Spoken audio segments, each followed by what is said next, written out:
예, 시간이 되었으니 기도하고 성경지리 3주차 강의 시작하도록 하겠습니다. 기도하시겠습니다. 하나님 아버지, 저희를 크신 은혜로 이 자리로 인도하여 주심에 참으로 감사합니다. 이 시간 주님이 역사하셨던 그 땅 지리를 공부할 수 있도록 허락하여 주심에 참으로 감사드립니다.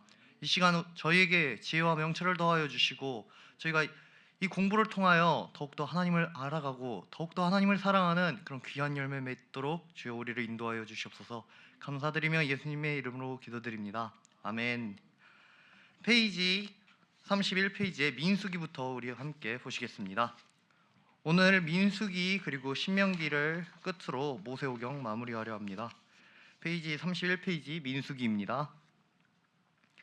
민수기는 이제 시내산에서 출발하여 가데스 바네아를 거쳐 여리고 앞 모압 평지에 이르는 36년의 여정을 설명을 하고 있습니다. 광야 생활 40년 중에 36년이 민수기의 내용입니다. 그래서 모세오경은 이제 5권의 책이지만 그 중에 광야 생활 40년을 했다 했을 때는 민수기에 좀 더 집중하시는 게 좋을 것 같습니다. 민수기의 큰 배경은 여기 시내산 그리고 바란광야 그리고 신광야 그리고 에돔 족속의 땅 에돔 땅과 그리고 세일 산지 모압 땅 이렇게 있습니다. 먼저 바란광야입니다. 바란광야는 시내반도와 접하여 있으며 이곳인데 바란광야가 시내반도와 접하여 있으며 대부분 500m가 넘는 산지로 이루어져 있습니다. 이렇게 위성 사진을 보면 이 지역이 바란광야인데 지금 저기 밑에 조그맣게 글씨로 이제 위성 지도로 여기 고도가 표시되는데 지금 여기 근처가 대략 500m에서 저기 서쪽으로 지중해 방면으로 내려가면 점점 고도가 낮아지다가 이쪽 산지 지역이 500m 언저리가 나옵니다. 여기 너무 작아서 잘 안 보이는데 이거 구글 어스 프로그램으로 마우스를 갖다 대면 여기 고도가 나옵니다. 바람광야는 대부분 500m가 넘는 이런 산지로 이루어져 있습니다. 다음으로 신광야 위쪽에 있는 신광야입니다. 신광야는 이제 바람광야 북쪽에 위치하고 있으며 개역 개정판에서는 이제 신광야로만 되어 있는데 이게 영어 발음으로는 진 광야입니다. 진 광야. 그리고 우리가 흔히 말했던 시내반도의 신광야는 신광야입니다. 이거 구분을 잘 해야 합니다. 발음은 같지만 서로 다른 곳입니다. 성경에서 신광야 신광야 했을 때 다들 어디를 말하는 거지? 잘 생각을 해봐야 됩니다. 만약 출애굽기 쪽에서 신광야를 하면은 여기 밑에 있는 신광야를 말하는 거고 민수기 쪽에서 신광야를 하면 이제 바란광야 북쪽에 있는 이쪽 신광야를 이야기하고 있는 것입니다. 신광야는 북쪽으로 네게브가 위치하고 있고 이쪽이 네게브 지역이 위치하고 있고 그리고 남쪽으로는 바란광야 그리고 서쪽으로는 지중해 동쪽으로는 아라비아 광야가 위치하고 있습니다. 그리고 세 번째로 세일산입니다. 에돔 족속이 있는 이 땅 지역이 이제 세일산지 지역인데 요단 동편에 위치하고 있고 이스라엘의 성세에 따라 에돔 족속의 북쪽의 경계가 달라집니다. 왜냐하면 에돔 족속이 이제 이쯤 세일산지 지역이 이 위치에서 거주하고 있는데 이스라엘 지역이 약해지고 그러면 이제 이들이 쭉쭉 올라와서 이 지역을 침범하기 때문에 이들의 북쪽 경계가 매번 달라졌습니다. 남북으로 길게 늘어선 지도를 보면 이렇게 길게 늘어선 남북으로 길게 늘어선 이 산지가 대략 해발 1300에서 1700m 정도 되는 길이의 산지입니다. 지도를 보면 위성 지도를 보면 이 위치인데 이렇게 지금 저 밑에 해발 1559m도 나오고 쭉쭉쭉쭉 나오고 있습니다. 이렇게 높은 산악 지역에서 에돔 족속들이 살았습니다. 동쪽은 아라비아 사막이 있고 남쪽은 에시온게벨 엘랏 홍해 요 끄트머리 여기를 엘랏이라 합니다. 여기가 있고 또 서쪽으로는 아라비아 광야의 경계 그리고 남쪽으로 가면서 점점 높아지다가 쭉 가다가 엘랏 이쯤에서 쑥 고도가 내려갑니다. 여기 쭉 올라오다가 해발 쭉쭉쭉 올라오다가 지금 1000m, 1200m 그리고 쭉 올라가다가 엘랏쯤 가면은 갑자기 팍 꺾입니다. 400m, 300m, 200m 이렇게.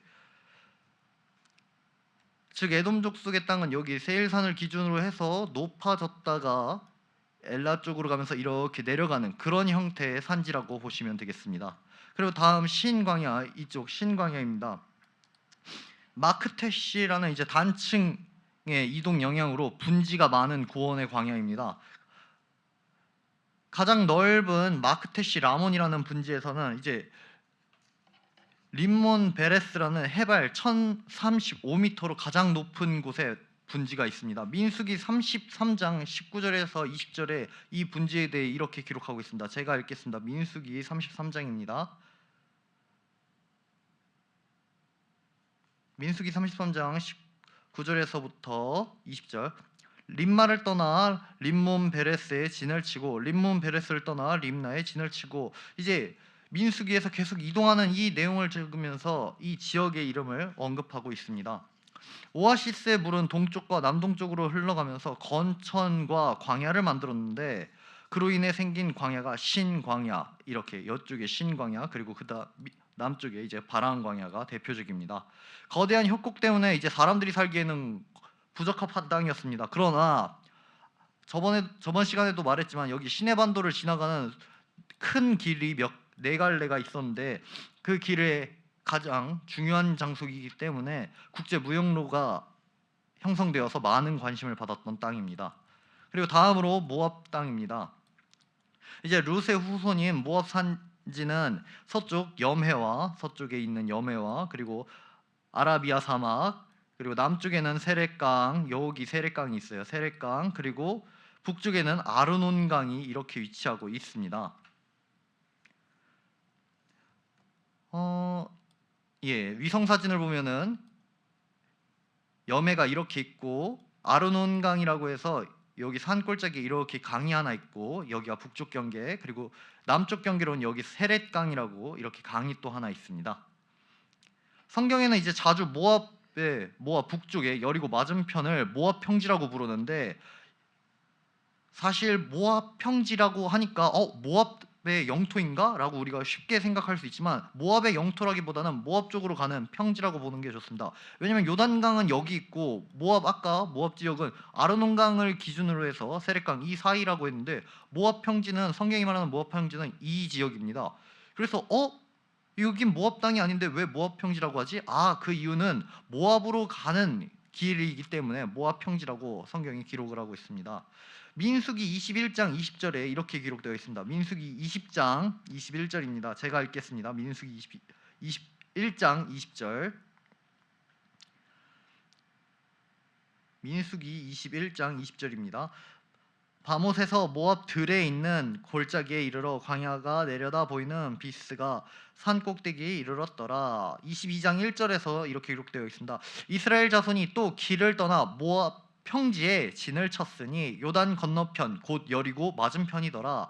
여리고 성이 여기 있습니다. 사해를 건너 요 위치, 제리코라고 써 있는 여기가 여리고 성인데, 지금 22장에서 기록하는 모압 평지 여리고 건너편 맞은편에 여기 모압 평지에 이스라엘이 진을 쳤다고 했는데, 여기는 모압으로 가는 길목이기 때문에 사람들이 모압 평지라고 불렀던 것입니다. 모압 왕 에글론 왕 때는 모압이 더 북쪽으로 진출하여서 요단강 서평 여리고까지도 침범하기도 했었습니다. 사사기에 그 내용이 기록되어 있습니다. 사사기 3장 제가 읽겠습니다. 사사기 3장 12절에서 14절입니다.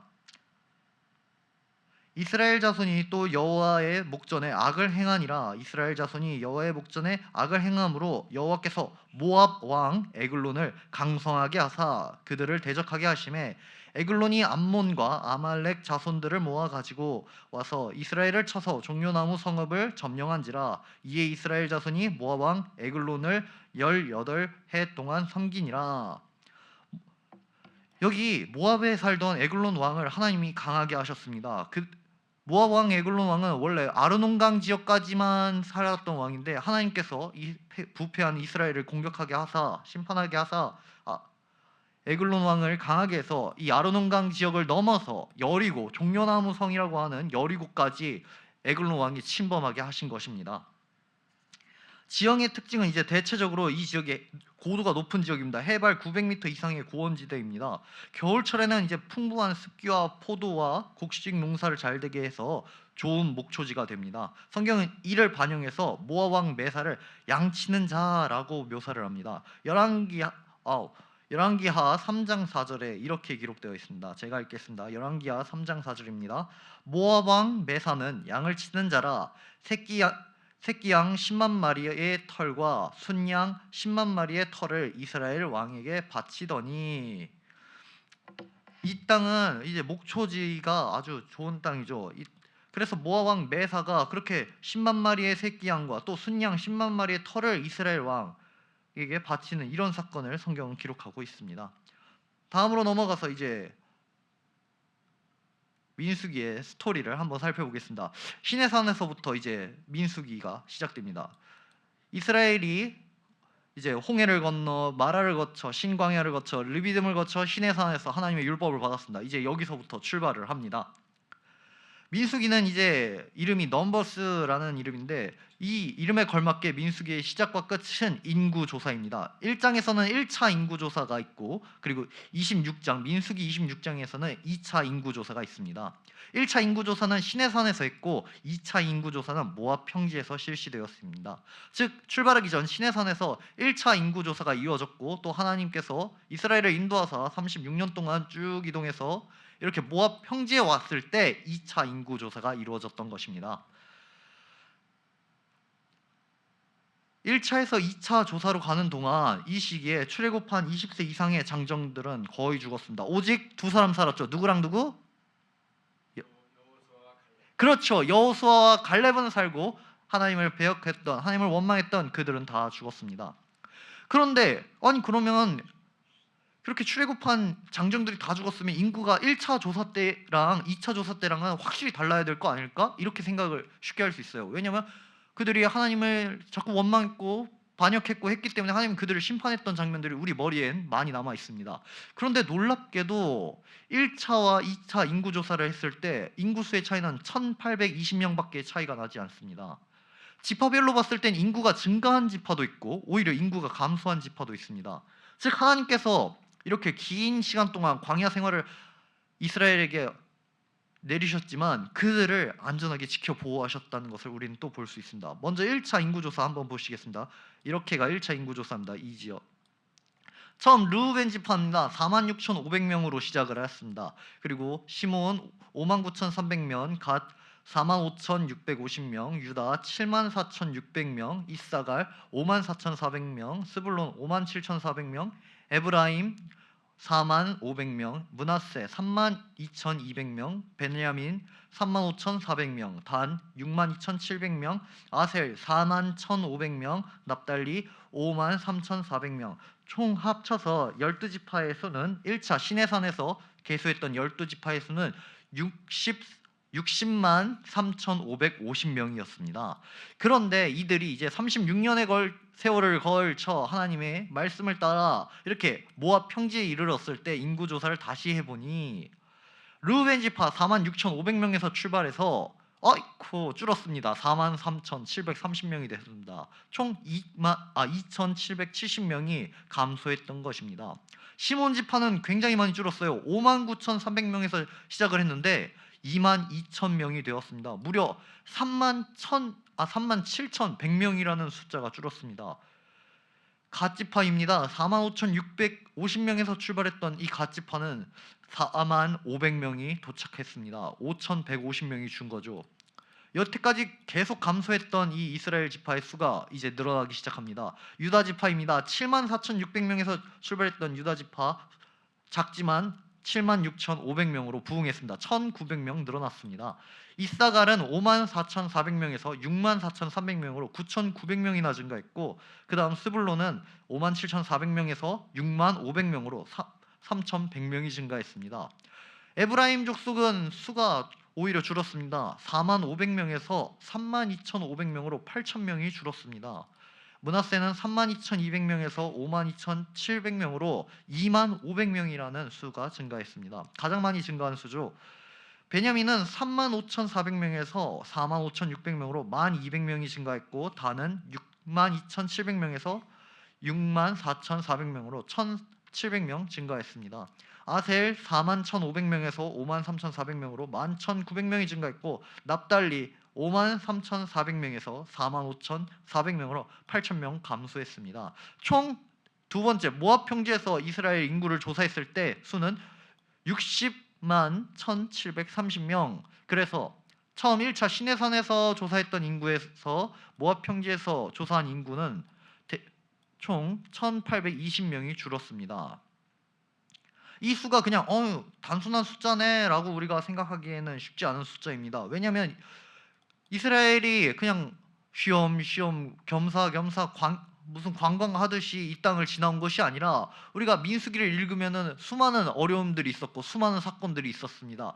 발람 선지자의 그런 저주를 받기도 했고 모압 왕이 공격을 하기도 했고 여러 가지 일들이 있었습니다. 그럼에도 불구하고 하나님을 잘 따랐던 지파들은 부흥을 했고 오히려 하나님을 멀리했고 하나님 말씀을 잘 안 들었던 지파들은 감소했습니다. 대표적으로 시므온 지파가 가장 많이 감소했는데 시므온 지파에 관한 이야기가 하나 있습니다. 민수기 한번 보시겠습니다. 민수기 25장입니다. 민수기 25장에는 이제 이스라엘이 시딤에서 머무른 이야기가 기록되어 있습니다. 이때 시딤에서 머물던 이스라엘 백성이 모압 여자들과 음행하던 사건이 있었습니다. 이때 하나님께서 이들을 치십니다. 바알볼에게 가담한 이들을 치시고 이 땅에 그 이스라엘 사람들에게 질병이 있었습니다. 많은 사람들이 죽습니다. 그래서 모세가 백성들의 수령을 잡아다가 태양을 향하여 여호와 앞에 목을 매달게 하고 함께 여호와 앞에 이스라엘 사람들이 회개하는 그런 장면이 있습니다. 그런데 이게 진정한 회개가 아니었던 것입니다. 그 중에서 그렇게 사람들이 죽고 슬피 우는 그 가운데에서 엄청난 일이 있었습니다. 민수기 25장 6절입니다. 제가 읽겠습니다.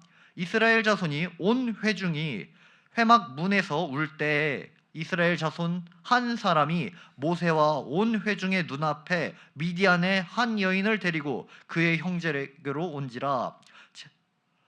지금 미디안 여인들과 우리가 음행하였기 때문에 하나님께서 우리에게 이렇게 벌을 내리셨고 많은 사람들을 죽게 했는데 지금 그래서 우리가 회막 문 앞에서 다들 울고 회개하고 이런 상황에서 또 어떤 이스라엘 청년 하나가 또 미디안 여인을 데리고 오는 이런 광경을 보이고 있는 것입니다. 이때 한 사람이 일어납니다. 바로 제사장 아론의 손자 엘레아살의 아들 비느하스가 이를 보고 일어납니다. 이스라엘 남자와 그리고 그 미디안 여인을 창으로 꿰뚫는 그 장면이 25장의 내용이죠. 이때 병으로 질병으로 24,000명이 죽습니다. 그리고 나중에 그 미디안 여인을 데려온 남자를 보아하니 알고 보니 이 사람은 그냥 아무개가 아니었습니다. 이름이 있는 사람이었습니다. 14절입니다. 죽임을 당한 이스라엘 남자 곧 미디안 여인과 함께 죽임을 당한 자의 이름은 시므리니 살루의 아들이요 시므온인의 조상의 가문 중 한 지도자이며. 민수기를 쭉 지나오면서 처음에 59,300명에서 출발했던 시므온 지파는 도착했을 때 22,000명이 되었습니다. 갑자기 이렇게 많이 감소한 이유는 민수기 25장에 이렇게 미디안 여인과 음행했을 때 남들이 다 회개하고 있을 때 그럼에도 불구하고 다시 이 회중에 죄악을 들고 왔던 이 시므온 지파에게 하나님이 이렇게 벌을 내리셨던 것입니다. 그냥 단순히 쟤네들이 뭐 잘못해서 이런 게 아니라 성경이 기반하는 이런 내용들을 살펴볼 때 얘네들은 이래서 복을 받았고 이래서 인구가 감소했고 이런 걸 우리가 알 수가 있는 것입니다. 다음으로 넘어가겠습니다. 이스라엘은 이제 성막을 중심으로 이동을 하였습니다. 성막을 중심으로 삶이 형성되었습니다. 12지파가 4그룹으로 포진합니다. 동서남북 해가지고 세 지파씩 이렇게 위치를 합니다.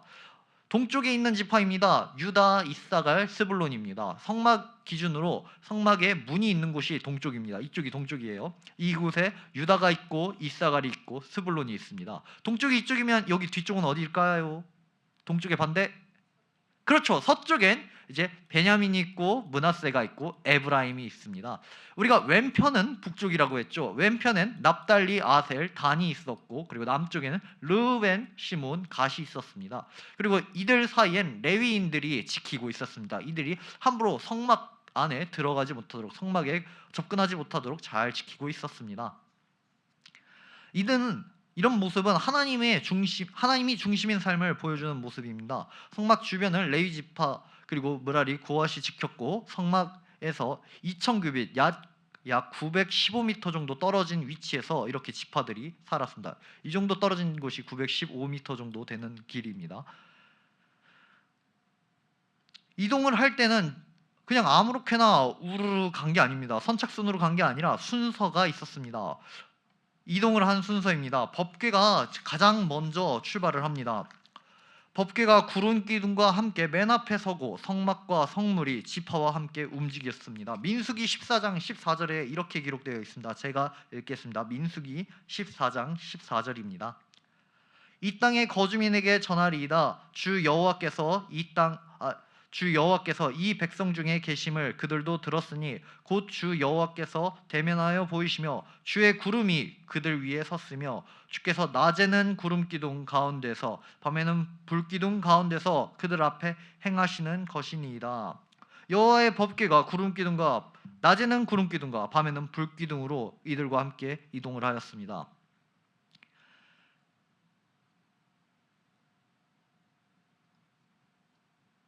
법궤가 가장 먼저 있고 그 뒤에 이후다, 이사갈, 스불론이 있고 성막이 있고 르우벤이 있고 시므온이 있고 갓이 있고 그 뒤에 성물이 있습니다. 그리고 에브라임, 므낫세, 베냐민, 단, 아셀, 납달리가 함께 이동을 합니다. 이동할 땐 이렇게 이동했다가 딱 멈춰설 땐 이 위치로 멈춰선 것입니다.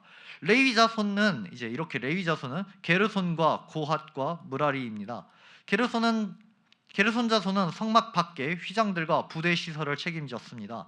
고핫 자손은 이제 성수 안에 성물들을 담당했습니다. 므라리 자손은 성수와 널판과 기둥과 부대 시설을 옮겼습니다. 모세와 아론의 자손은 성막 동쪽에 회막을 치고 성수의 직무를 행하였습니다. 상상도입니다. 이거는 어떻게 성경에 명확하게 명시가 안 돼 있어서 민수기 3장 38절을 제가 읽겠습니다. 성막 앞 동쪽 곧 회막 앞 해 돋는 쪽에는 모세와 아론과 아론의 아들들이 진을 치고 이스라엘 자손의 직무를 위하여 성소의 직무를 수행할 것이며 외인이 가까이 하면 죽일지니라. 이렇게 북쪽, 서쪽, 남쪽에는 레위인들이 막았는데 이쪽 동쪽에는 이렇게 회막이 따로 있었습니다. 여기에 좀 지울게요. 좀 지우고 회막 앞에 이제 아론과 모세와 아론의 자손들이 살았습니다. 그러다가 이제 이스라엘 사람들이 함부로 성막에 접근하지 못하도록 그들이 길을 막았습니다. 다음으로 보시겠습니다. 페이지 넘겨서 34페이지입니다. 가데스 바네아로 이제 이스라엘이 이동을 합니다. 그런 와중에 여러 가지 문제가 생깁니다. 시내산에서 쭉 이동해서 가데스 바네아로 가는 길에서 먼저 디베라에서 있었던 일입니다. 시내산에서 출발한 이스라엘은 얼마 가지 않아 디베라에서 즉 광야의 어려움을 토로하며 원망을 합니다. 예전처럼 불평하고 이제 교육을 받는 기간은 끝났습니다. 왜냐? 시내산에 왔을 때 출애굽하고 시내산 가기까지 하나님은 그들의 불평과 원망을 심판하지 않으셨습니다. 목이 마를 땐 물을 주시고 먹을 게 없을 땐 고기가 없을 땐 메추라기를 주셨던 하나님이 이제 이들을 잘 가르쳤습니다. 그리고 이제 하나님의 소유, 나라, 백성이 된 이스라엘은 시내산에서 여호와의 율법을 받았습니다. 이제 이들은 하나님의 말씀을 따라 진군하는 군대와 같습니다. 더는 너희가 잘못했을 때 다시 교육하고 훈련하고 이런 시기가 아니라 잘못했으면 벌을 받는 시기입니다. 처음 먼저 디베라에서 이들이 불평했을 때 이제 하나님께서 즉각적인 징계를 내리셨습니다. 민수기 11장 1절에서 3절까지 제가 읽겠습니다. 민수기 11장입니다. 여호와께서 들으시기에 백성이 악한 말로 원망하며 여호와께서 들으시고 진노하사 여호와의 불을 그들 중에 붙여서 진영 끝을 사르게 하시매 백성이 모세에게 부르짖음으로 모세가 여호와께 기도하니 불이 꺼졌더라. 그곳 이름을 디베라라 불렀으니 이는 여호와의 불이 그들 중에 붙은 까닭이었더라. 이렇게 쭉 마라를 거쳐 신광야를 거쳐 르비딤을 거쳐 시내산에서 성막과 율법에 대한 말씀을 듣고 출발한 이스라엘은 또 이 광야 생활의 어려움 때문에 디베라에서 불평을 했습니다. 이때 여호와의 불이 내려와 그들을 살았습니다.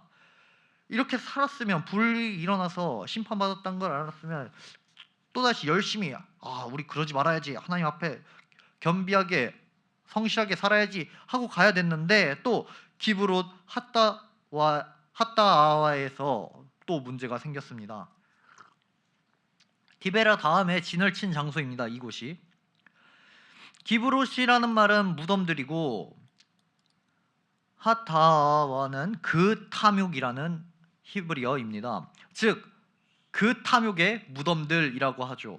이곳에서 고기가 없다고 이스라엘이 투정을 합니다. 하나님이 메추라기를 주셨습니다. 그런데 그들 중에서 탐욕스럽게 먹은 사람들이 죽게 된 것입니다. 민수기 11장 33절과 34절은 이 내용을 기록합니다. 고기가 아직 이 사이에 있어 씹히기 전에 여호와께서 백성에 대하여 진노하사 심히 큰 재앙을 치셨으므로 그곳 이름을 기브롯 핫다와라 불렀으니 욕심을 낸 백성이 거기 장사함이었더라. 기브롯 핫다와와 욕심을 낸 백성이 거기 장사하였더라. 즉 탐욕의 무덤이었던 거죠. 하나님께서 이스라엘 백성에게 넉넉한 양식을 공급하였습니다. 누구도 욕심내지 않고 그저 먹을 만큼 원하는 만큼 가져가면 됐는데 이 메추라기가 곧 사라질 거야, 빨리 먹어야 될 거야 라고 했던 사람들은 와구와구 입에 넣을 때 하나님이 그들을 쳐서 죽이신 것입니다. 또 이동을 합니다. 이스라엘 백성이 기브론 핫다와에서 이동을 해서 하세롯으로 갑니다. 이때 모세가 구스 여인을 취하는 일이 일어납니다. 모세가 왜 그랬는지 성경은 이걸 설명하진 않지만 분명한 것은 이 일이 잘못됐다고 성경은 지적하지 않습니다. 하나님이 보시기에 모세가 구스 여인을 취한 것은 악한 일이 아니었던 것입니다. 민수기 12장 2절과 8절입니다. 제가 읽겠습니다. 그들이 여호와께서 모세와만 말씀하셨느냐 우리와도 말씀하시지 아니하셨느냐 하매 여호와께서 이 말을 들으셨더라. 이 사람 모세는 온유함이 지면의 모든 사람보다 더하더라. 여호와께서 갑자기 모세와 아론과 미리암에게 이르시되 너희 세 사람은 회막으로 나아오라 하시니 그 세 사람이 나아가매 여호와께서 구름 기둥 가운데로 강림하사 장막문에 서시고 아론과 미리암을 부르시는지라. 그 두 사람이 나아가매 이르시되 내 말을 들으라. 너희 중에 선지자가 있으면 나 여호와가 환상으로 나를 그에게 알리기도 하고 꿈으로 그와 말하기도 하거니와 내 종 모세와는 그렇지 아니하니 그는 내 온 집에 충성함이라. 그와 내가 대면하여 명백히 말하고 은밀한 말로 하지 아니하며 그는 또 여호와의 형상을 보거늘 너희가 어찌하여 내 종 모세의 비방하기를 두려워하지 아니하느냐라고 기록하고 있습니다. 모세가 구스 여인을 취한 일을 하나님은 악하다, 잘못됐다라고 지적하지 않습니다. 오히려 모세의 이 선지자 직분을 감당하는데 미리암과 아론 너희가 왜 모세를 비방하느냐라고 오히려 꾸짖으십니다. 또 놀라운 일이 있는데 모세가 이 구스 여인을 취한 다음으로부터 구스 여인은 이제 이방 족속 소수민족이잖아요. 이 이후로부터 이스라엘 회중에 이스라엘 사람들 중에 이방 사람들에 대한 모습이 등장하기도 합니다. 다음입니다. 이제 정탐꾼을 보낸 일이죠. 시내산은 시내 반도에 위치하고 있습니다. 시내 반도의 시내 광야를 지나 가나안으로 향하면 먼저 만나는 광야가 바란 광야, 그 다음이 신 광야입니다. 아까 보았던 지도 신 광야, 여기 바란 광야를 먼저 만나게 되고 그 다음 신 광야를 만나게 됩니다.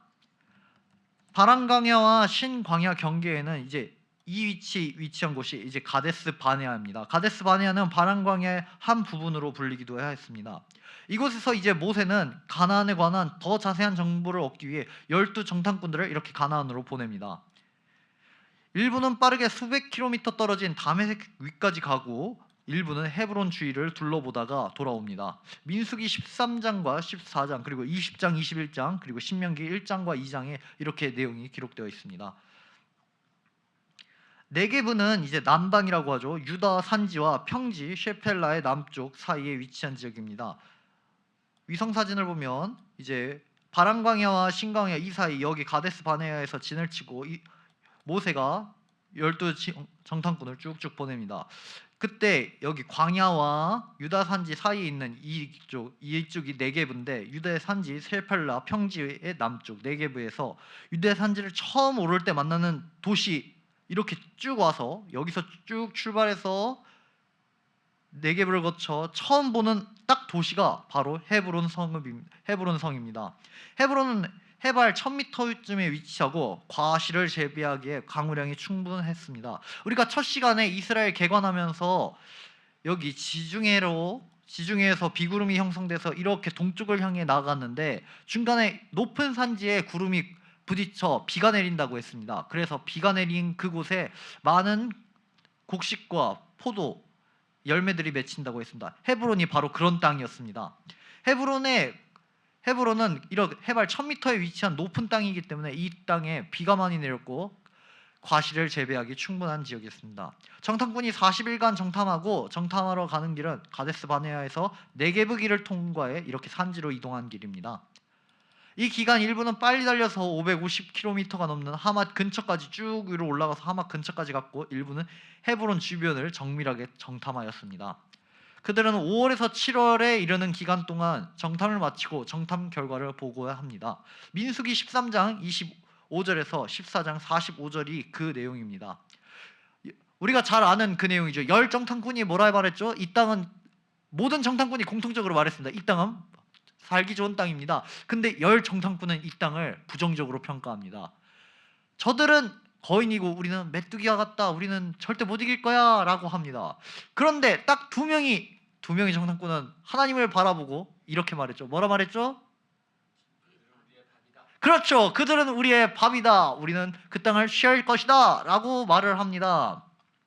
바로 믿음의 눈을 가진 여호수아와 갈렙을 제외한 남은 열 정탐꾼과 또 60만의 출애굽 1세대들은 이제 이 정탐한 날을 40일을 기준으로 삼아 하루를 1년으로 계산하여 이제 40년간 죄악을 담당하도록 하나님이 이 일을 진행하신 것입니다.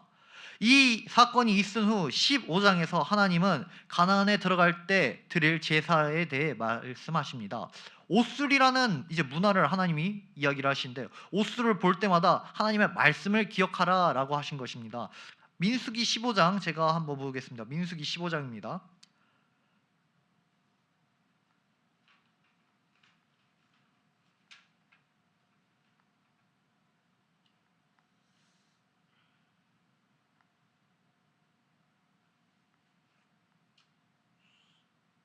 37절부터 41절입니다. 여호와께서 모세에게 말씀하여 이르시되 이스라엘 자손에게 명령하여 대대로 그들의 옷단 귀에 술을 만들고 청색끈을 그 귀에 술에 더하라. 이 술은 너희가 보고 여호와의 모든 계명을 기억하여 준행하고 너희를 방종하게 하는 자신의 마음과 눈의 욕심을 따라 음행하지 않게 하기 위함이라.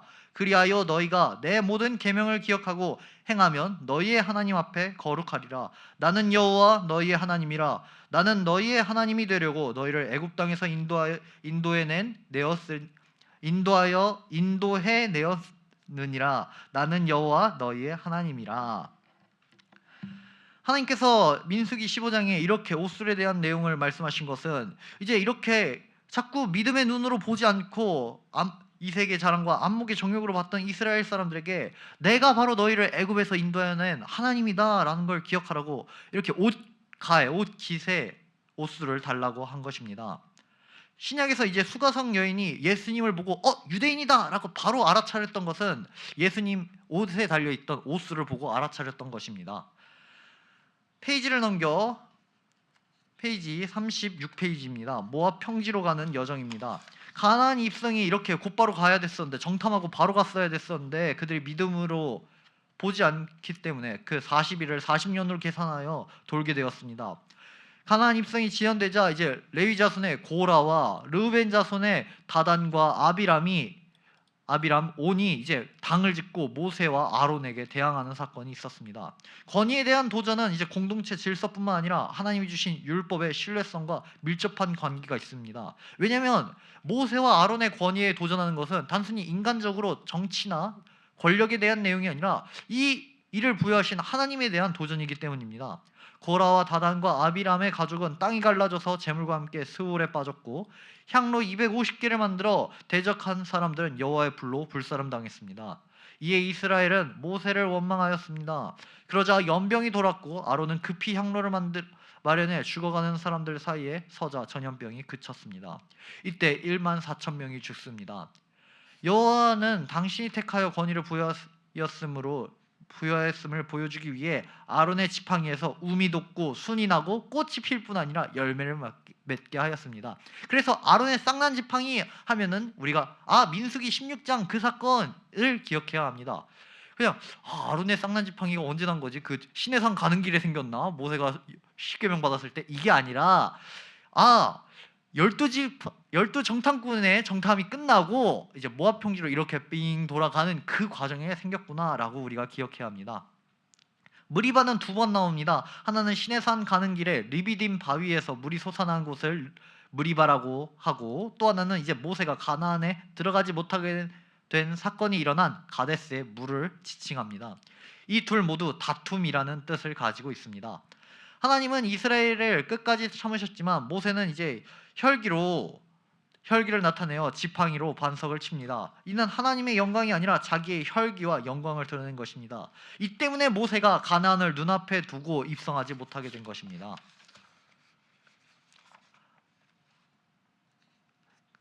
쭉 이동하다가 아론이 호르산에서 죽습니다. 이스라엘은 호르마 쪽으로 향합니다.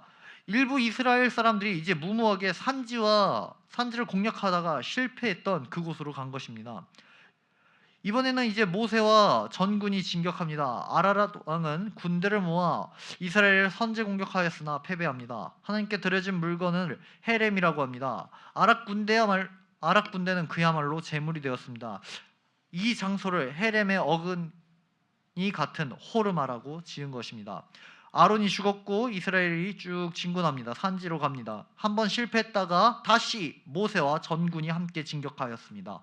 아라라 왕은 군대를 모아 이스라엘을 공격했지만, 여기 조그맣게 써있는 요 아랏의 왕이 이스라엘을 공격했지만 이스라엘이 공격하여 이겼을 때 헤렘의 어원이 되는 이 지역으로, 헤렘의 어원을 따서 이 지역을 호르마로 지은 것입니다. 민수기 21장의 내용입니다. 그리고 이제 홍해길에 위치한 아라비아 광야는 이제 해발 고도가 바다보다 낮아서 바람 광야나 신 광야보다 더웠습니다. 찬 공기가 원래는 밑으로 깔고 더운 공기가 위로 가니까 해발 고도가 낮으면 시원한 거 아닌가? 라고 생각할 수 있습니다. 그러나 더운 바람이 슉 이렇게 불어오니 해발 고도가 낮은 이 땅이 너무 더웠던 것입니다. 호르마에서 이렇게 이동하는 이 아라바 광야가 너무 더웠던 것입니다. 아라라 왕을 이기고 반나절만 올라가면 이제 헤브론에 이렇게 바로 여기서 반나절만 조금만 올라가면 헤브론에 이를 수 있는데 하나님이 이를 거절하셨습니다. 민수기 21장 4절엔 이렇게 기록합니다. 하나님이 이 일을 거절하신 내용을 민수기 21장엔 이렇게 기록하고 있습니다. 백성이 호르산에서 출발하여 홍해길을 따라 에돔 땅을 우회하려 하였다가 길로 말미암아 백성의 마음이 상하니라. 이에 이스라엘 사람들이 원망을 합니다. 아니 하나님, 우리 바로 광야로 들여보내주지, 이게 뭐 하는 거예요? 라고 하나님을 원망합니다. 그때 하나님이 이 원망하는 이스라엘 사람들을 바로 징계하십니다. 그 유명한 사건이죠. 뱀이 나오는 사건. 어떤 뱀? 노뱀이 나오기 전에 불뱀이 나왔습니다. 21장 6절입니다. 여호와께서 불뱀들을 백성 중에 보내어 백성을 물게 하심으로 이스라엘 백성 중에 죽은 자가 많은지라. 불뱀들이 이스라엘 백성을 물립니다. 하나님을 원망한 그들은 불뱀의 괴로움을 당합니다. 그때 하나님은 그들을 또 불쌍히 여기사 놋뱀을 만들어 바라보게 하십니다. 놋뱀을 보는 그들은 살 수가 있는 것입니다. 이 모습은 저주의 상징이었던 예수님의 십자가와 닮아 있습니다. 예수님도 이에 대해 요한복음 3장에 이렇게 말씀하십니다. 요한복음 3장 14절과 16절 제가 읽겠습니다. 모세가 광야에서 뱀을 든 것 같이 인자도 들려야 하리니 이는 그를 믿는 자마다 영생을 얻게 하려 하심이라.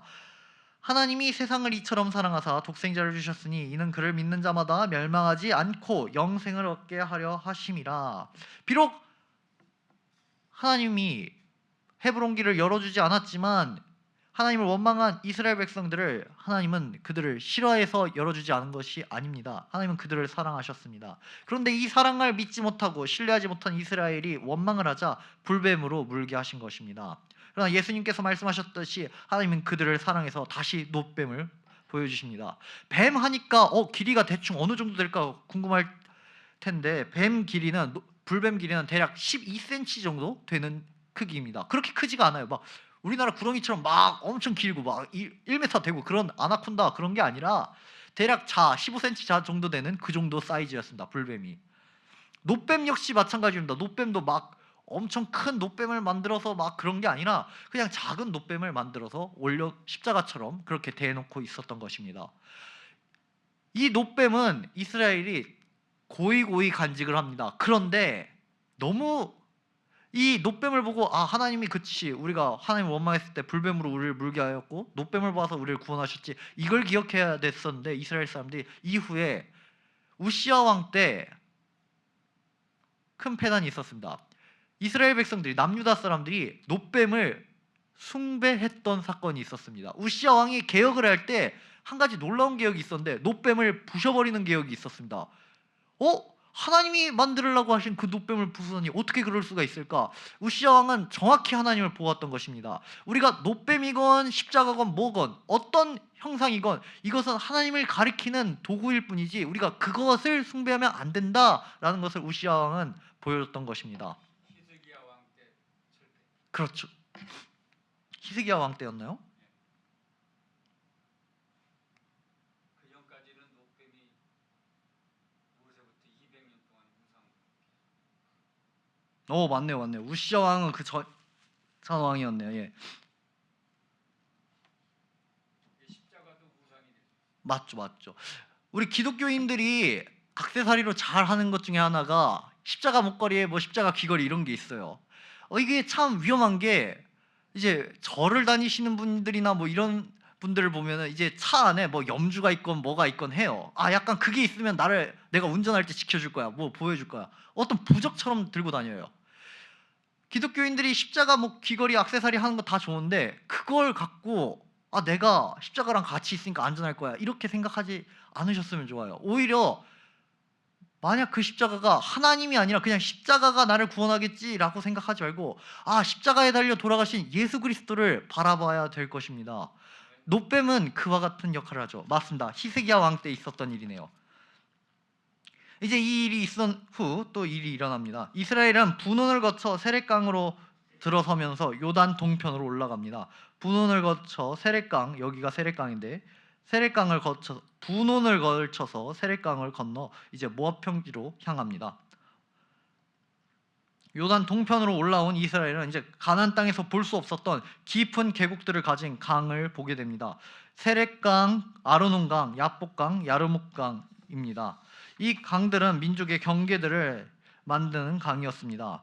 세렛강은 에돔과 모압의 경계를, 그리고 아르논강은 모압과 길르앗의 경계를, 야르묵강은 길르앗과 바산의 경계가 되었습니다. 야복강만 이제 길르앗 중간에 위치하여 길르앗 반이라고 불려졌습니다.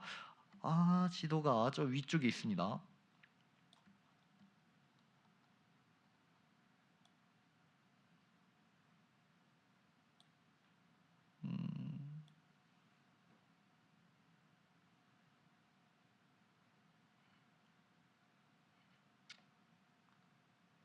제가 위성지도로 보여드리겠습니다. 여기가 세렛강이고 여기가 아르논강이고 그리고 쭉 위로 올라가서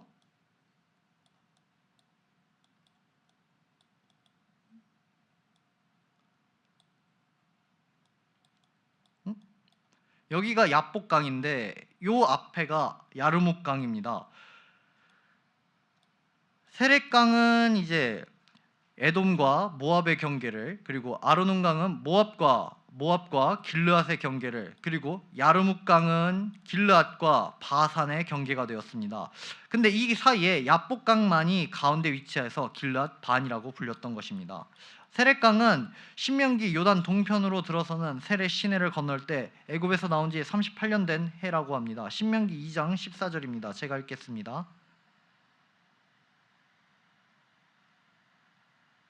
가데스 바네아에서 떠나 세렛 시내를 건너기까지 38년 동안이라 이때에는 그 시대의 모든 군인들이 여호와께서 그들에게 맹세하신 대로 진영 중에서 다 멸망하였더니, 앞서 우리가 짧게 사건을 보니까 얼마 안 지났네 라고 생각하겠지만 아까 아론이 죽고 호르마가 있었고 쭉 이렇게 불뱀 노뱀 사건이 있었고 여기까지 와서 세렛강을 건넌 이 시점은 무려 38년이 지난 시점이었습니다.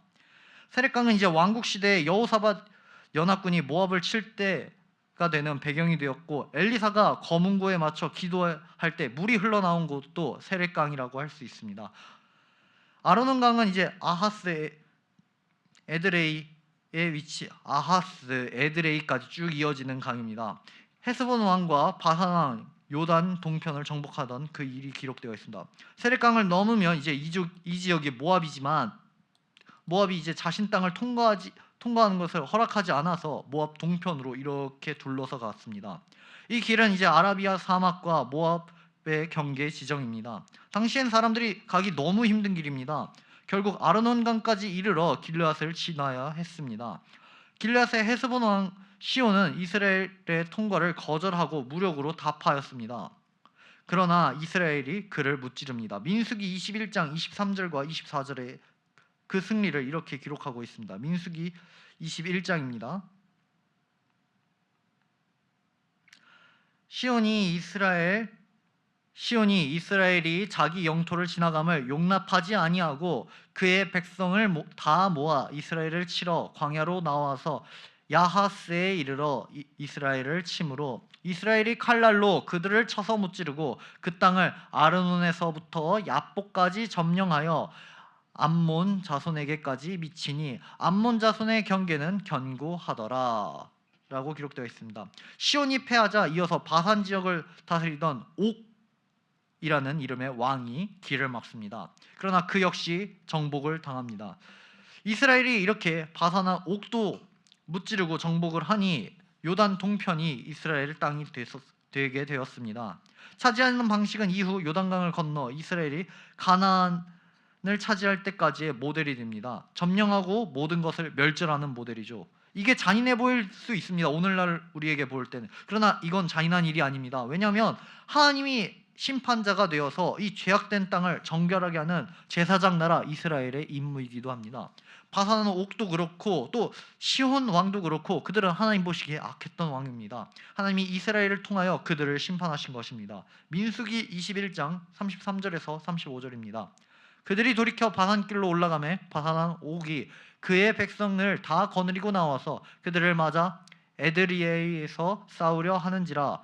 여호와께서 모세에게 이르시되 그를 두려워하지 말라. 내가 그와 그의 백성과 그의 땅을 내 손에 넘겼나니 너는 헤스본에 거주하던 아모리인의 왕 시온에게 행한 것 같이 그에게도 행할지니라. 이에 그와 그의 아들들과 그의 백성을 다 쳐서 한 사람도 남기지 아니하고 그 땅을 점령하였더라. 하나님이 가나안 땅을 정복할 때 그들을 다 진멸할 것을 명하십니다. 하나님이 그렇게 잔인하게 하신 이유는 하나님의 피에 굶주린 신이 아니라 그 가나안 땅에 그 요단 동편이 하나님 보시기에 악한 왕이었던 것입니다. 이 일은 오히려 반대로 이스라엘이 당하기도 합니다. 이스라엘이 하나님 앞에서 악을 행하고 하나님을 원망하고 하나님을 배교하였을 때 자꾸만 이방 민족들이 와서 이스라엘을 곤란하게 하고 이스라엘을 치고 멸절시키고 포로로 끌고 가는 것, 그 모든 것은 이 일을 기억하게 하심이었습니다. 이제 여리고 앞 모압 평지까지 이스라엘이 이동을 하였습니다. 쭉 헤스본 왕 시온을 무찌르고 쭉 이동해서 바산한 옥을 무찔렀습니다. 이 지역이 이제 이스라엘의 땅이 되었습니다. 요단 동편은 이제 남북으로 녹지대가 길게 깔려져 있습니다. 남북으로 녹지대가 이렇게 길게 깔려져 있습니다. 우기에는 이제 서쪽에 지중해에서 불어오는 비를 동반한 바람이 먼저 가나안을 이 지역을 적시고 그 다음에 나머지는 높은 요단 동편 산지에 부딪혀 이 지역에 비가 내립니다. 요단 동편은 이스라엘이 가나안으로 이동할 때 일부 지파 사람들이 정착하기 시작한 땅이었습니다. 민수기 32장 1절에서 5절입니다. 제가 읽겠습니다. 민수기 32장 1절에서 5절. 르벤 자손과 갓 자손은 심히 많은 가축대를 가졌더라. 그들이 야셀 땅과 길르앗 땅을 본즉 그곳은 목축할 만한 장소인지라. 갓 자손과 르벤 자손이 와서 모세와 제사장 엘리야살과 회중 지휘관들에게 말하여 이르되 아다롯과 디본과 야셀과 느므리와 헤스본과 엘르알레와 스밤과 느보와 부온 곧 여호와께서 이스라엘 회중 앞에서 쳐서 멸하신 땅은 목축할 만한 장소요 당신의 종들에게는 가축이 있나이다. 또 이르되 우리가 만일 당신에게 은혜를 입었으면 이 땅을 당신의 종들에게 그들의 소유로 주시고 우리에게 요단강을 건너지 않게 하소서라고 기록되어 있습니다. 르우벤 자손, 갓 자손 그리고 므낫세 반 지파는 이 요단 동편 땅을 좋아했던 것입니다. 가축이 많은 이 사람들 입장에서는 저 굳이 요단강 건너서 산지에 그 땅에서 가축 기르는 것보다 이곳이 가축이 먹을 곳도 많고 살기도 좋은 동네니까 우리는 요단 동편 안 건너고 그 땅 필요 없고 여기를 우리한테 줘라라고 했던 것입니다. 당장 눈에 보기에는 그들의 판단이 맞을지도 모릅니다. 그러나 이것은 아주 큰 잘못된 판단이었습니다. 방금 이스라엘이 헤스본 왕도 무찌르고 바산 왕도 무찔렀던 것은 이 지역이 공격당하기가 너무 좋은 땅이었습니다. 이후 아시리아가 바벨론이 침공할 때 이 땅이 한 번에 사라집니다. 요단 동편에 거주하던 르우벤 자손과 갓 자손은 눈앞의 이익에 마음이 빼앗겨 하나님이 약속한 저 가나안 땅을 보지 않았고 요단 땅 동편에 머물기로 하였던 것입니다. 메드바 구원은 요단 동편 가도를 통해 가나안 중앙부로 침투하는 전통적인 길입니다. 이렇게 이 길이 메드바 구원 이 길이 가나안 동편을 공격하는 아주 전통적인 길이었습니다. 가나안의 동편 접근을 방해하는 장애물로는 여매로 내려가는 급경사와 여매 자체였습니다. 여기 내려가는 지역이 급경사입니다. 이제 위성지도 보면은 여기까지 해발 700, 800m의 산지인데 갑자기 쭉 내려가는데 갑자기 해발 마이너스 230m, 250m까지 갔다가 여리고 때도 마이너스 380m 쭉 하다가 이제 이 산악 지역 만나면 갑자기 800m, 900m 이 지역까지 산악 지역이 이어져 있습니다. 평면으로 보면 잘 느낌이 와는데 요단 동편이 이렇게 가다가 이제 여기가 사해 여매가 있는 지역이면 갑자기 이렇게 훅 꺾여서 이렇게 들어가는 지역이라고 생각하시면 됩니다. 그리고 여리고를 거쳐서 쭉 올라가다가 이제 아이성이 있는 이런 산악 지역쯤 갈 땐 이렇게 또 올라가는 이런 지역이라고 생각하시면 되겠습니다.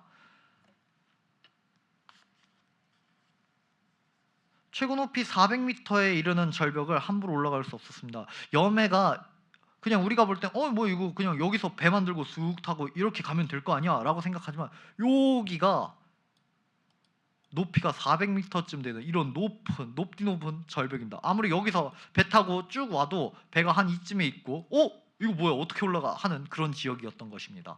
그러니 이스라엘 백성들이 이 요단 동편으로 가기 위해서는 무조건 이 길을 따라 올 수밖에 없었던 것입니다. 또한 이렇게 여리고를 도착한다면 베냐민 산지길을 통해 여리고를 통해 예루살렘 베드온 기브온으로 이동할 수 있었고 기브온을 지나면 아알론 골짜기를 따라 해변길로 갈 수 있었던 것입니다. 꼭 이 길로 가야 했던 것은 이제 이후의 여정을 준비하기 위함이었습니다. 아까 말했던 여러 가지 장애물 요소뿐만 아니라 모압 평지에서 여리고를 치고 아이성 베델을 간 것은 여기에 도로가 이렇게 형성되어 있기 때문에 여기 아이성 베델 이 지역을 점령해야 이후에 예루살렘도 가고 헤브론도 가고 이 밑에 해안 평야도 가고 할 수 있었던 아주 전략적으로 중요한 장소였던 것입니다. 요단길을 허락하지 않은 모압 사람들은 발람이라는 선지자를 이용해 이스라엘을 저주하려 했습니다. 민수기 22장에서 24장까지가 그 내용입니다. 발람은 물질에 눈이 어두워 따라갔고 하나님이 나귀를 통해 발람 선지자에게 경고했으나 그는 길을 돌이키지 않았습니다. 모압 왕 발락이 발람을 맞이한 장소가 모압의 변경 아르논 강가였습니다. 여기 아르논 강이 있는 이 지역에서 모압 왕 발락이 발람을 맞이하였습니다. 헤스본 왕 시온에게 밀리던 모압은 시온을 이긴 이스라엘을 시기하고 질투했습니다. 당시 이 지역의 패자였던 헤스본 왕이 이스라엘에게 갑자기 물려온 저 광야를 떠돌던 민족에게 밀리니 그 헤스본 왕에게도 우리가 쭈그려 살던 우리 모압이 그들을 시기하고 질투하였던 것이었습니다. 그래서 발락 왕이 발람 선지자를 이용해서 이스라엘을 그토록 저주하려 했던 것입니다. 그러나 하나님은 그 저주를 축복으로 바꾸십니다. 하나님의 축복에는 빈틈이 없었습니다. 발람의 입술은 하나님이 주장하시어 축복으로 바꾸셨습니다. 민수기 24장 1절 그리고 5절과 6절에 이렇게 기록되어 있습니다. 민수기 24장 1절과 5절 6절입니다. 제가 읽겠습니다. 발람이 자기가 이스라엘을 축복하는 것을 여호와께서 선히 여기심을 보고 전과 같이 점수를 쓰지 아니하고 그의 낯을 광야로 향하여 5절입니다. 야곱이여 내 장막들이 이스라엘이여 내 거처들이 어찌 그리 아름다운지요. 그 벌어짐이 골짜기 같고 강가의 동산 같으며 여호와께서 심으신 침향목들 같고 물가의 백향목들 같도다 라고 발람이 축복을 합니다. 그러나 발람이 돌아간 후 이스라엘은 모압의 우상의 제물을 먹고 음행하다가 하나님의 진노로 24,000명이 죽게 됩니다. 아까 말했던 그 미디안 여인을 데려왔던 그 사건이죠. 민수기 25장. 이는 발람이 불의의 삭스를 사랑하였을 뿐만 아니라 모압 왕 발락에게 이스라엘을 타락시켜 저주할 수 있는 방법을 알려줬던 것입니다. 아니 발람 방금 전에 떠났다며요 라고 하는데 요한계시록은 이 사건을 이렇게 기록하고 있습니다. 요한계시록 2장 14절입니다. 제가 읽겠습니다.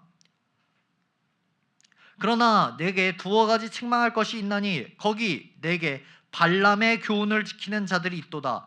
발람이 발락을 가르쳐 이스라엘 자손 앞에 걸림돌을 놓아 우상의 제물을 먹게 하였고 또 행음하게 하였느니라. 모압 왕 발락이 이스라엘 사람들을 그 여인들로 꼬은 것은 발람 선지자가 이스라엘을 치기 위한 그런 꾀를 알려줬던 것이었습니다. 하나님은 여기에 이 발락의 이 공격에 동참한 미디안 사람들에게 복수할 것을 이제 민수기 31장에서 명령을 하십니다. 그리고 이렇게 발람 사건이 일어난 이후 이 모압 평지에 도착한 이스라엘에게 인구조사가 실시됩니다. 두 번째 인구조사죠. 다시 조사한 인구들은 새로운 시대입니다. 광야에서 태어났거나 자란 세대로 이들은 가나안에 입성할 것입니다. 시므온 지파는 발람 사건에서 보듯 인구가 많이 줄었습니다. 그러나 반면 므낫세 지파는 2만 명 이상 늘어 부흥하였고 딸들만 있던 슬로보앗 가문도 부흥하여 땅을 분배받을 수준이 되었습니다. 유단 동편은 가나안이 아닙니다. 이 땅은 가나안이 아닙니다. 야곱과 라반이 돌무더기와 기둥을 세워 여갈 사하두다 그리고 겔르헷이라고 지칭을 합니다. 이 말은 이제 서로 이 지역으로 쳐들어가지도 않고 쳐들어오지도 않는 그런 땅, 완충지대라고 계약을 한 것입니다. 창세기 31장 52절입니다. 제가 읽겠습니다.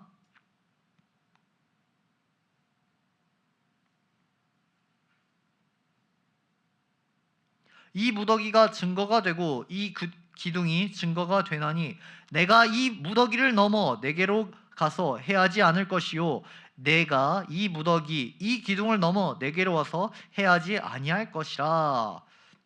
라반과 야곱이 약속한 이 땅 요단 동편은 그런 비어진 땅이어야 했습니다. 그러나 초지가 많아 짐승을 키우기엔 적합한 땅이었습니다. 그래서 아까 르우벤과 시몬 자손이 이 땅을 좋아했던 것입니다. 르우벤과 갓, 므낫세 일부가 가나안 지역을 포기하고 이 지역을 좋아해서 이 지역에 머물게 되었습니다. 그러나 아까도 말했지만 이 지역은 고원 지역이기 때문에 적이 쳐들어왔을 때 방어하기가 힘들었습니다.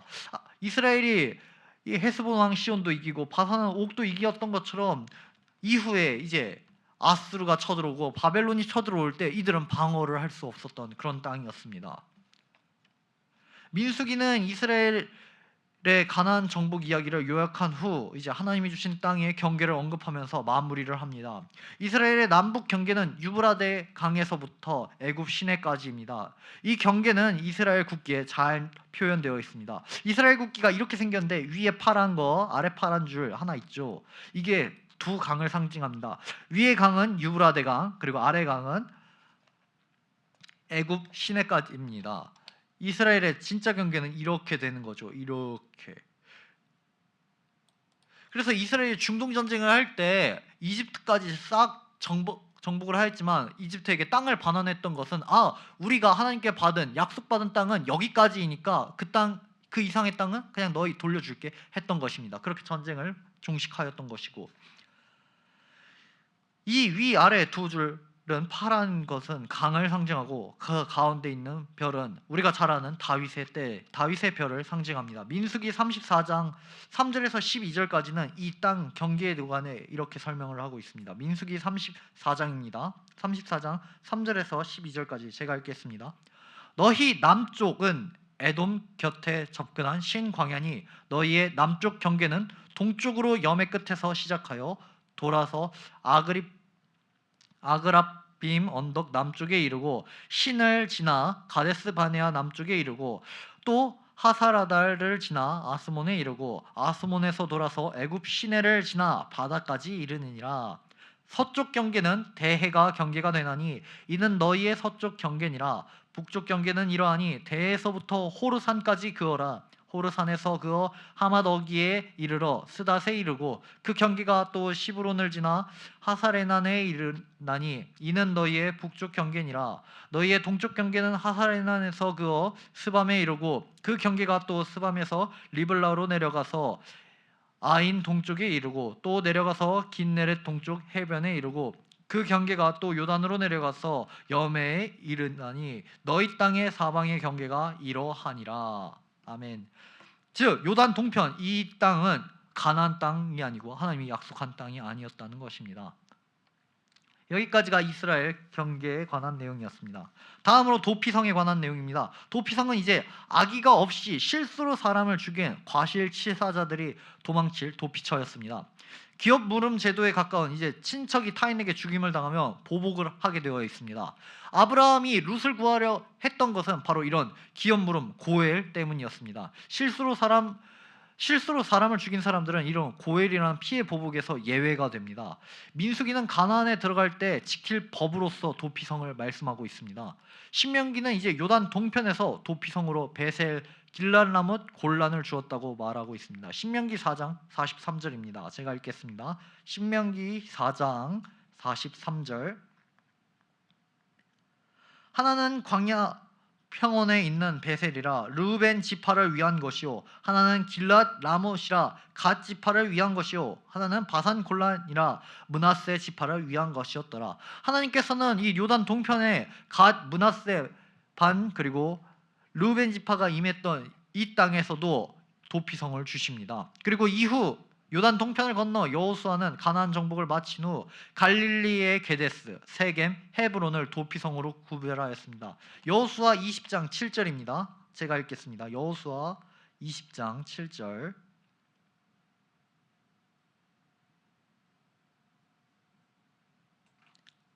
이에 그들이 납달리 산지 갈릴리 게데스와 에브라임 산지 세겜과 유다 산지 기랏 야르밧 곧 헤브론과 라고 되어 있습니다.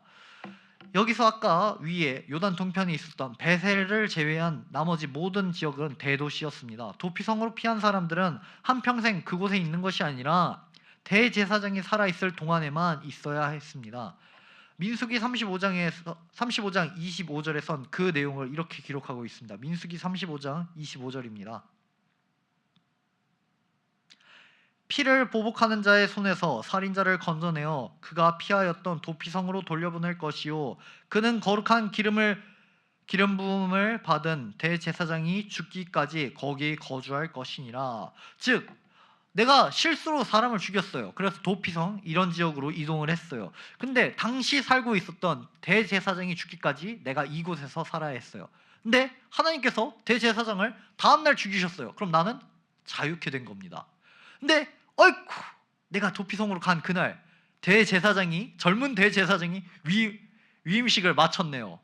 이 대제사장이 50년을 더 살았습니다. 저는 50년 동안 그 땅에서 살아야 했던 것입니다. 이런 도피성의 내용이 있었습니다. 여기까지가 민수기였습니다.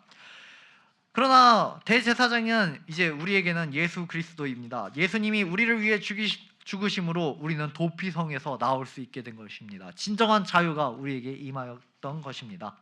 신명기 보시겠습니다. 신명기는 이제 모압 평지에서 광야 생활을 총복습하고 앞으로 들어가야 할 저 가나안 땅에 대한 예습을 합니다. 출애굽 원년 40년 11월 1일에 신명기의 말씀을 받았습니다. 신명기 1장 3절이 그렇게 기록하고 있습니다. 다음 해인 1월 14일 유월절을 가나안 땅에서 보내었으니 이제 신명기는 이스라엘이 가나안 입성 직전에 주신 말씀이라 우리가 볼 수 있습니다. 제일 먼저 광야 여정의 복습입니다. 가데스에서 모압 평지까지입니다. 요단 계곡과 느보산 사이 언덕의 넓은 고원을 모압 평지라고 신명기가 기록하고 있습니다. 이 지역의 특징은 고원 서쪽 가장자리에서 요단 계곡의 여리고를 관찰할 수 있습니다. 반대로 여리고에서는 이곳의 상황을 볼 수 없습니다.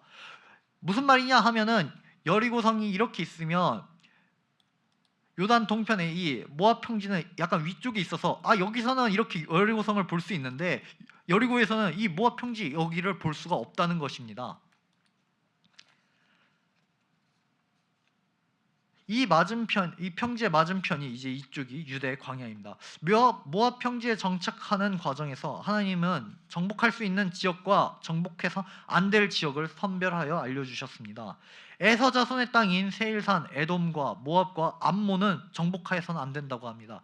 에돔 역시 하나님이 택한 백성 중에 하나라는 것이죠. 그러나 헤스본 왕 시온이 다스리는 길앗 지역은 허락하셨습니다. 그들은 이방인이었습니다. 이에 따라 이스라엘은 에돔과 모압 국경인 세렛강을 지나 모압을 눌러 암몬을 피해 가나안 땅으로 가야 했습니다. 모압 평지에 도착하는 도중 언급되는 아비람산, 느보산, 비스가, 벳물, 모압 평지, 그리고 벤여시못, 아벨시딤은 크게 한 지역으로 봐야 합니다. 이게 따로 있는 게 아니라 이게 합쳐서 한 지역이다라고 봐야 합니다. 아바람산은 그 건너편들의 산이라는 뜻으로 요단 동편의 산맥을 말하고 있습니다. 이 지역의 산맥을 말하는 거죠. 이 산맥 중 하나가 느보산이었습니다. 여기요, 느보산. 위성지도로 보면은 느보산은 대략 이 지역에 위치하고 있습니다. 느보산의 특징은 이제 갈라진 틈, 비스가 사이에 위치하여 그 갈라진 틈이 비스가 꼭대기라고 부르고 그 갈라진 틈 아래를 비스가 산기슭이라고 부르곤 하였습니다. 그러니 아바림 산맥은 곧 한 산인 느보산이고 느보산 아래에 갈라진 협곡이 있고 그 중간에 평지가 있고 모압 평지고 협곡 주변에 아래 벳물, 벳여시못, 아벨시딤이 위치한다 볼 수 있습니다. 이 내용을 왜 이야기하냐? 이 내용이 이제 민수기 21장, 23장 그리고 신명기 3장, 34장에 계속해서 언급이 됩니다. 그때 우리가 읽을 때마다 갑자기 얘네들이 홍길동인가 동해번쩍 서해번쩍 이게 아니라 한 지역에서 위에서 아래로, 아래에서 위로, 중간으로 이동했다라고 보셔야 된다는 것입니다. 이제 율법을 다시 복습을 합니다. 모세는 시혼과 롯의 정복을 통해 요단 동편을 차지한 후 벳물 맞은편 골짜기에서 그동안 받았던 말씀을 정리하여 출애굽 2세대들에게 다시 전하고 있습니다. 그중 10계명 신명기 5장에서부터 5장 1절에서 21절까지 기록된 10계명이 있고 이 신명기에 기록된 10계명은 출애굽기 20장에 기록된 10계명과 거의 동일하나 딱 조금 차이가 있는데 안식일을 지켜야 하는 이유가 출애굽기에서는 창조 사건을 언급하지만 이제 신명기에서는 출애굽의 구원을 언급합니다. 출애굽기 20장 11절입니다. 제가 읽겠습니다.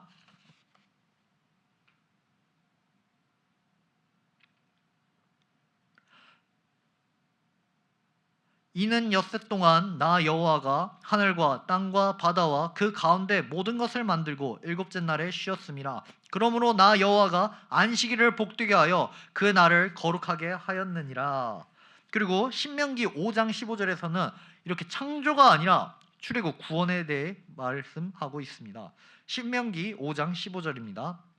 너는 기억하라. 내가 애굽 땅에서 종되었더니 내 하나님 여호와가 강한 손과 편팔로 거기서 너를 인도하여 내었나니 그러므로 내 하나님 여호와가 내게 명령하여 안식일을 지키라 하느니라. 아멘. 출애굽기는 제2의 창조이자 안식을 준 날로 발전이 되었습니다. 출애굽은 죄와 사막의 법에서 해방된 부활의 날이 재창조의 날이자 출애굽이라 할 수 있기 때문에 하나님께서 안식일에 관한 규례에 대해 설명할 때 출애굽기와 신명기가 이렇게 차이가 있었던 것입니다. 신명기 8장을 통해 하나님의 오묘한 이끄심을 보게 됩니다. 이스라엘이 이제 광야 생활을 하게 하심으로 이스라엘을 훈련시켰습니다. 그러나 그들은 광야에서 발이 부르트지도 않았고 옷이 해지지도 않았고 배고픔에 고생하지도 않았고 원할 때 물이 필요할 땐 반석에서 물을 고기가 먹고 싶을 땐 메추라기를 하나님께서 내리셨습니다. 신명기 8장 1절에서 6절까지 그 내용을 이렇게 기록하고 있습니다. 내가 오늘 명하는 모든 명령을 너희는 지켜 행하라. 그리하면 너희가 살고 번성하고 여호와께서 너희 조상들에게 맹세하신 땅에 들어가서 그것을 차지하리라. 내 하나님 여호와께서 이 40년 동안에 내게 광야길을 걷게 하신 것을 기억하라. 이는 너를 낮추시며 너를 시험하사 내 마음이 어떠한지 그 명령을 지키는지 지키지 않는지 알려 하심이라. 너를 낮추시며 너를 줄이게 하시며 또 너를 알지 못하며 내 조상들도 알지 못하던 만나를 내게 먹이신 것은 사람이 떡으로만 사는 것이 아니요 하나님의 여호와의 입에서 나오는 모든 말씀으로 사는 줄을 내게 알려 하심이니라. 이 40년 동안에 내 의복이 헤어지지도 아니하였고 내 발이 부르트지도 아니하였느니라. 너는 사람이 그 아들을 징계함 같이 내 하나님 여호와께서 너를 징계하시는 줄 마음에 생각하고 내 하나님 여호와의 명령을 지켜 그의 길을 따라가며 그를 경외할지니라.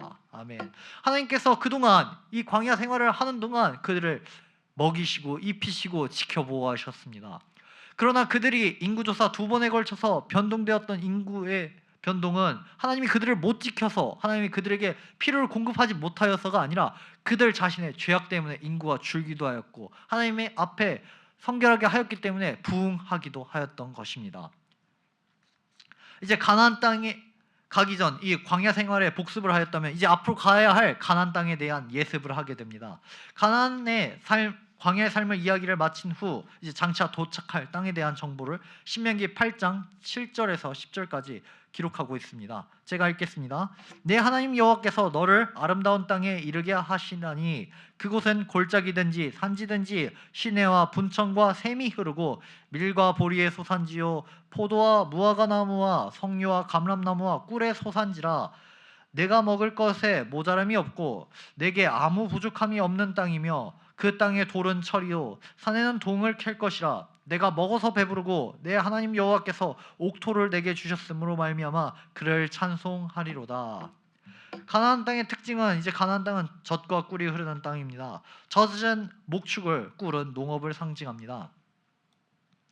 산지와 골짜기가 있는 땅입니다. 그 땅에는 분천과 샘이 흐릅니다. 물이 풍부한 땅입니다. 애굽에서는 파종한 후 발로 물을 대는 수고를 하였으나 이제 가나안은 산과 산 사이에 골짜기가 비를 흡수하여 그런 수고가 필요가 없는 것입니다. 대표적인 농산물로는 곡물로 밀과 보리가 있고 물이 많지 않으므로 쌀을 재배할 수가 없어 볏짚은 없었습니다. 비는 우기 겨울에 내립니다. 씨를 뿌리는 시기가 이른 비가 오는 가을이고 곡물이 알곡이 될 때 내리는 비는 늦은 비가 내릴 때입니다. 과일로는 포도, 무화과, 석류, 감람나무, 꿀이 있으며 꿀은 자연꿀도 되지만 종려나무 열매인 다마를 지칭하는 말입니다. 포도에서는 포도주를, 감람, 올리브에서는 기름을 얻습니다. 가나안은 목축을 할 수 있습니다. 많은 풀은 없지만 일용할 양식을 얻을 정도의 적당한 풀이 광야 주변에 나고 있습니다. 서쪽에는 곡물과 과일 농사를 하고 동쪽에는 소규모 목축을 할 수 있습니다. 가나안 땅을 처음 개건하면서 말씀드렸을 때 약간 이런 식의 땅이라고 말씀을 드렸습니다. 이렇게 동쪽이 높고 서쪽이 낮은 땅이라고 했습니다. 그래서 이쪽 동쪽에는 비가 좀 내려서 소규모 목축을 하고 산지에 열매 맺는 포도, 무화과 이런 게 있고 이렇게 비교적 낮은 이 서쪽에는 밀과 보리가 자라기도 합니다. 여기가 지중해고 이제 도피성에 대해 신명기가 또 언급을 합니다. 민수기에서 언급했던 도피성이 그 기능에 초점을 맞춰서 설명하였다면 이제 신명기 4장에서는 도피성의 위치를 구체적으로 언급합니다. 또한 도피성에 들어갈 수 있는 사람들의 구체적인 예시를 제시하여 공의롭게 판단할 것을 강조합니다. 요단 동편 르우벤 지파를 위하여서는 베셀을, 갓 지파를 위하여서는 길란 라못을, 므낫세 지파를 위해서는 바산 골란이 도피성으로 주어졌습니다. 이는 아무 살인자나 들어가는 것이 아니라 부지 중에 그의 이웃을 죽인 사람에 한해서였습니다. 신명기 19장 3절은 이 내용을 이렇게 기록합니다. 내 하나님 여호와께서 내게 기업으로 주시는 땅 전체를 세 구역으로 나누어 길을 닫고 모든 살인자를 그 성읍으로 도피하게 하라. 도피성을 마치고 이제 택하신 예배 처소에 관해 신명기는 말하고 있습니다. 광야의 예배 처소는 성막이었습니다. 아까 위에서 봤듯이 이동할 때는 쭉쭉쭉쭉, 그리고 멈춰 섰을 때 성막을 기준으로 12지파가 3지파씩 동서남북으로 있었죠. 근데 이제 가나안에 정착하면 고정적인 장소에서 예배를 해야 합니다. 우리가 예배 장소, 가나안 땅의 예배 장소 하면 예루살렘이나 실로를 떠올릴 수 있지만 신명기 11장에서는 다른 장소를 말합니다. 바로 그리심산과 에발산이 있는 세겜입니다. 우리가 세겜 할 때 세겜은 어깨라는 뜻의 땅이라고 했습니다. 왜냐하면 그리심산과 에발산이 이렇게 둘이 같이 있어서 마치 어깨처럼 이렇게 보이기 때문입니다. 이곳에 가는 길에 대해 많은 학자들이 여러 주장이 있습니다. 왜냐하면 이렇게 여리고를 정복하고 아이와 베델을 정복한 다음에 이렇게 바로 갔을 것이다가 하나가 있고, 아니다, 여리고 정복했을 때 그냥 이렇게 삥 돌아서 세겜이 있는 이 땅을 갔을 것이다가 있고, 또 아니다, 여리고 정복하고 아이와 베델 다 한 다음에 여기서도 출발하고 여기서도 출발했을 거다, 동시에 출발했을 것이다 라는 주장도 있습니다. 정확한 건 알 수가 없지요. 그러나 세겜에 도착을 하고 이제 모세는 11장에 이어 27장까지 에발산에서 돌단을 쌓고 번제와 화목제를 드리라고 합니다. 시므온, 레위, 유다, 이사갈, 요셉, 베냐민 지파는 축복을 위해 그리심산에 섰습니다. 르벤, 갓, 아셀, 단, 스불론, 납달리는 저주를 위해 에발산에 섰습니다. 그 가운데 깊은 골짜기엔 레위 지파와 언약궤가 서 있습니다. 남쪽에는 그리심산에 섰던 지파들이 이스라엘 골짜기 기준으로 남쪽의 땅을, 그리고 북쪽 에발산에 선 지파들은 주로 동쪽과 북쪽의 땅을 분배받게 되었습니다. 11조입니다. 11조 규례는 이제 신명기 14장 22절에서 29절에서만 나옵니다. 그러나 이 규례는 아브라함이 멜기세덱에게 11조를 드리면서 이미 시작된 규례입니다. 11조는 하나님 경외하기를 배우는 규례입니다. 이 일을 통하여 여호와의 손으로 하는 모든 일에 복을 주시겠다 약속하셨으며 이 중에서 일부가 제사장에게 돌아갔습니다. 11조와 첫 열매는 제사장 생활을 보장하는 방편으로 주어졌습니다. 레위인과 제사장은 백성이 하나님께 드린 예물로 살아가면서 하나님의 말씀대로 사는 법을 알려주었습니다. 제사장은 재판과 성결의 법을 강조하는 사법부의 역할을 감당하였습니다. 그러나 만약 11조가 드려지지 않으면 이제 레위인과 제사장의 삶이 유지가 안 됩니다. 그래서 이들이 계속해서 이 사법부의 역할도 감당하지 못하고 하나님의 말씀대로 사는 이런 법을 알려주지도 못하게 되니 그들이 일을 하러 나가게 되어서 말씀이 없어지는 시대가 되는 것입니다. 백성들은 하나님의 뜻을 몰라 자기 소견대로 옳게 살아가게 되고 후대 북이스라엘 사람들은 레위인을 쫓아내어 멸망하게 됩니다. 이런 면에서 11조는 하나님을 경외하는 행위이자 하나님 나라의 질서를 유지하는 방법입니다. 예수님도 이에 대해 분명히 말씀하십니다. 11조를 행하고 그 정신도 잃지 말 것을 분명히 마태복음 23장 23절에서 말씀하십니다. 제가 읽겠습니다. 화 있을진저 외식하는 서기관들과 바리새인들이여, 너희가 박하와 회향과 근체의 11조는 드리되 율법에 더 중한 바 정의와 긍휼과 믿음은 버렸도다. 그러나 이것도 행하고 저것도 버리지 말아야 할 것이니라. 예수님은 11조의 정신을 잊은 외식하는 서기관들과 바리새인들을 책망하고 있는 것입니다. 그러나 예수님은 분명히 말합니다. 정신도 잃지 말아야 하지만 11조를 하는 행위 또한 잃지 말아야 된다라고 예수님께서 말씀하고 계신 것입니다. 신명기를 25장에 이제 계대 결혼에 관해 이야기하고 있습니다. 이 계대 결혼이 우리 시대에는 굉장히 받아들이기 어렵고 어색한 내용입니다. 그러나 당시 시대를 반영한 형제 사랑의 내용입니다. 고대에는 죽음이 갑작스러웠습니다. 죽음이 삶과 가까웠습니다. 이로 인해서 대가 끊기고 한순간에 보호자가 없게 되는 가정들이 있었습니다. 여인들은 보호자가 없는 사람들 취급을 받았습니다. 그래서 하나님께서는 죽은 형제 대신 가장 가까운 친척과 동침하게 하여 아들을 낳아 대를 잇도록 명령을 하였습니다. 유다와 다말의 내용이 비난을 받지 않는 이유는 바로 이 때문이었습니다. 오히려 이를 거절하는 사람은 형제의 집 세우기를 거절하는 자로 여겨지며 멸시를 받았습니다. 룻기에서 기업 물으는 이가 이에 해당하고 신약에서 사두개인이 부활의 문제를 제기하면서 예수님께 물은 것이 바로 이에 대한 내용입니다. 우리 최근 이번 주 무슨 요일이었죠? 수요일이었나요? 목요일이었나요? 무슨 요일이었죠? 제가 큐티 했는데 큐티 본문이 이 내용이었죠. 마가복음 12장 18절에서 27절 기억나시나요? 큐티 하셨죠? 맞습니다. 그 내용입니다. 부활에 관해 그들이 질문했던 내용이 바로 이 계대 결혼에 관한 내용이었습니다. 마지막으로 느보산입니다. 신명기 32장에서 이스라엘을 향하여 노래하고 33장에서 이스라엘 지파 하나씩 거명하면서 축복을 합니다. 모세는 느보산의 산으로 올라 하나님이 주신 주변 땅을 바라봅니다. 느보산에서 날이 맑으면 서쪽 100km까지 떨어진 지중해까지 보입니다. 모세는 먼저 오른쪽 길앗 온 동편을 보고 후에 단 지파 땅이 될 헤르몬산 아래까지 보았습니다. 그리고 그 아래 갈릴리의 납달리 산지, 중앙 산지의 북쪽 에브라임과 므낫세가 있을 에브라임 산지에 이어 정면의 서해인 지중해를 보았습니다. 그리고 다시 정면에서 왼쪽인 남쪽 유다 온 땅을 보았고 왼쪽 여매의 남쪽 소알까지 보았습니다. 모세는 모압 평지 벳불 근처에서 한 골짜기에서 장사되었습니다. 그는 가나안 땅에 들어가지 못하였지만 그의 신앙의 릴레이는 이제 여호수아에게 이어지게 되었습니다. 모세가 봤던 느보산이 이제 위성지도 볼 때 대략 여기 염해 위쪽 이 지역입니다. 여기서 이제 날이 좋으면 바로 지중해까지 100km가 넘는 이 지중해까지 보였고 모세는 이곳에 서서 이제 앞으로 이스라엘이 차지해야 할 땅을 바라봤던 것입니다. 여기까지가 신명기 모세 오경의 내용이었습니다. 그동안 강의 들으시느라 고생하셨습니다. 기도하고 마치겠습니다. 기도하시겠습니다. 하나님 아버지 감사합니다. 오늘 우리가 성경지리 민수기부터 신명기까지 주여 보게 되었습니다. 지리를 통하여 하나님께서 어떻게 역사하셨는지 하나님의 뜻이 무엇인지 우리가 조금이나마 살펴보았습니다.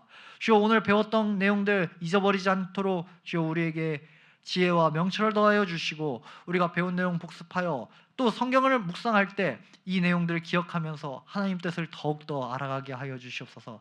감사드리며 예수님의 이름으로 기도드립니다. 아멘.